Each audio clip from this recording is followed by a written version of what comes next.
กองประชุมใหญ่ผู้แทนแนวล้าวสร้างชาติแขวงบ่อแก้วครั้งที่9ได้ไขขึ้นและอัดลงด้วยผลสำเร็จอย่างจบงามในวันที่19ธันวาคมนี้ที่สโมสรแขวงภายใต้การเป็นประธานของสหายดาลิวันภูสวรรค์คณะประจำพรรคแขวงประธานแนวล้าวสร้างชาติแขวงเป็นเกียรติเข้าร่วมมีสหายมอนไซเหล่ามอทรงกรรมการสำห้องศูนย์กลางภาคห้องประธานศูนย์กลางแนวล้าวสร้างชาติสหายคำแย้งคอนไซญกิจห้องเลขาพรรคแขวงมีพระเทลานุเทลาการนำของแขวงแขกรับเชิญพนักงานอาวุโสบำนาญและผู้แทนสมบูรณ์เข้าร่วมในกองประชุม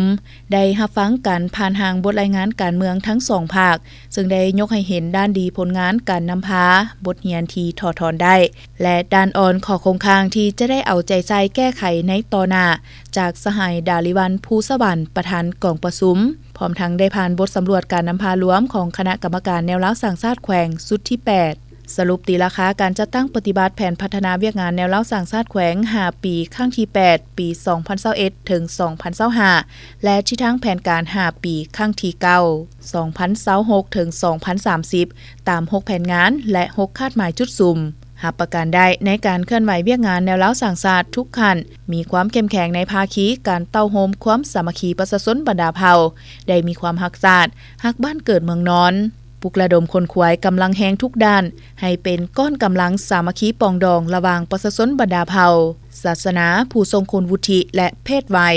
สามารถสร้างครอบครัวและบ้านสามัคคีปองดองติดพันกับการแข่งขันทักษะและพัฒนาทั่วแขวงได้85ส่วนห้อยตามที่3สั่งเสริมขยายสิทธิ์เป็นเจ้าของมหาชนนำเอาผลประโยชน์มาให้ประชาชนตามแนวทางของพรรคตอบต้านถอยทำนองบิดเบือนการโฆษณาทับถมโจมตีและการยุ่แย่แบ่งแยกของกลุ่มคนบ่ดี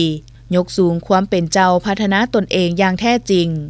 วาระดำเนินคณะกรรมการแนวเล้าสร้างชาติแขวงสุดเก่าได้ผ่านบทสำรวจการนำพารวมและ9ล้านนาทีเพื่อผ่านมาตรฐานเงื่อนไขผู้สมัครเป็นคณะกรรมการแนวเล้าสร้างชาติแขวงสุดที่9อย่างเป็นทางการจากนั้นสหายนางดาวไซเศรษฐาคณะประจำพรรคแขวงหัวหน้าคณะจัดตั้งแขวงได้ผ่านมาตรฐานเงื่อนไขผู้สมัครเข้าเป็นคณะกรรมการแนวเล้าสร้างชาติแขวงสุดที่9และผ่านรายชื่อเป้าหมายคณะกรรมการแนวเล้าสร้างชาติแขวงสุดที่9เพื่อดำเนินกองประชุมครั้งปฐมฤกษ์เลือกเอาประธานห้องประธานแนวเล้าสร้างชาติแขวงสหายเปาแก้วภูมิสวรรค์ห้องประธานกวดกาภาครัฐแขวงได้รายงานผลของกองประชุมครั้งปฐมฤกษ์ของกองประชุมใหญ่ผู้แทนแนวเล้าสร้างชาติแขวงบ่อแก้วครั้งที่9มีทั้งหมด74สหายหญิง12สหายพระสงฆ์1องค์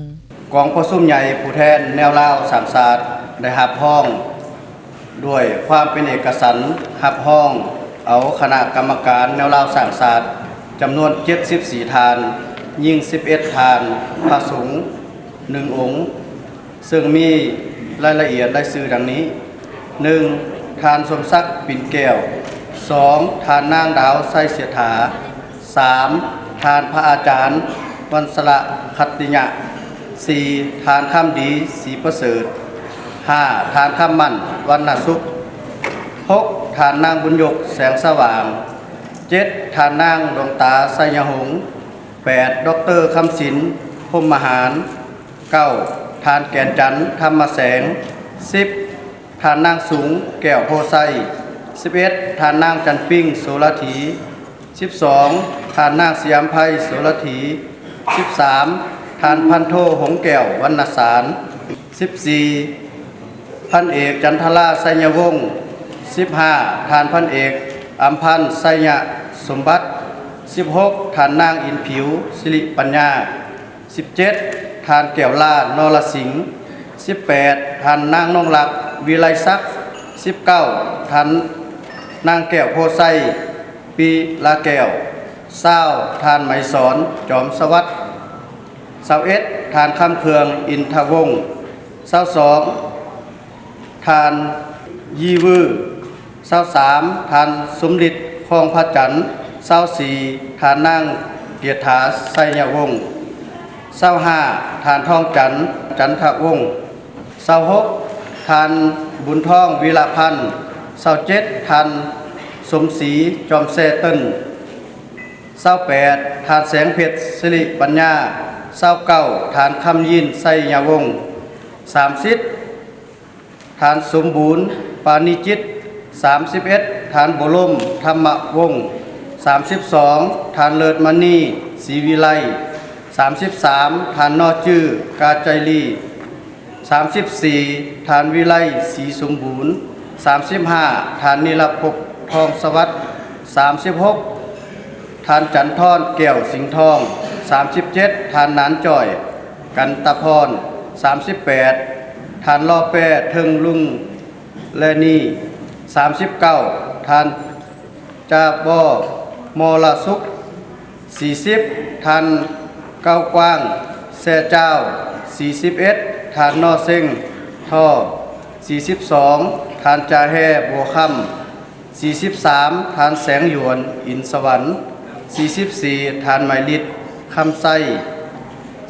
45ทานบุญท่านบุญที่ไส้46ทานคำไส้ท่อ47ทานจาท่อปื้อ48ทานล่าเรื่องมณี49ทานคำสอนวงคำแสน50ทานเซินหลวงแซ่เจ้า51ทานไหมพัดแก้วอัมพร52ทานล่ายอดอินน้ำไสยะวง53ทานหนอแก้วแสงยง54ทานปันแก้วอินทุนใจ55นางจันสุขวรรณวงศ์56ทานทองจันทร์อินทพร57ทานวันทุยเจริญหมื่น58ทานเสียงบัวเงินสมมีสุข59ทานไซยี่ท่อ60ทานเนียมอุดมพันธ์61ทานจันอ่อนแซ่เจ้า62ทานคำมณีพงวิวัน63ทานเสียงเฮืองพรหมจันทร์64ทานเยียงมัวว่า65ทานบุญเรือนสิทธิสมภู66ทานสุนทรวันสว่าง67ทานนานพรหมอินทผล68ทานไม้ดวงจันทร์ดวงวิจิตร69ทานวาเน่งท่อ70ทานทองจันทร์คำหม่าน71ทานเสียงเผย72ทานจอมเพชรจันทศร73ทานเล่งไสสงคราม74ทานเจอจิตอัมไพจากนั้นกองประชุมขังปฐมฤกษ์ได้รับห้องเอาคณะประจำประธานห้องประธานคณะกฎกาห้องประธานกฎกาแนวเล่าสร้างศาสตร์มีรายละเอียดดังนี้กองประชุมได้รับห้องประชามติรับห้องเอาคณะประจำแนวเล่าสร้างศาสตร์7ทานยิ่ง2ทานมีรายชื่อดังนี้1ทานสมศักดิ์ปิ่นแก้ว2ทานนั่ง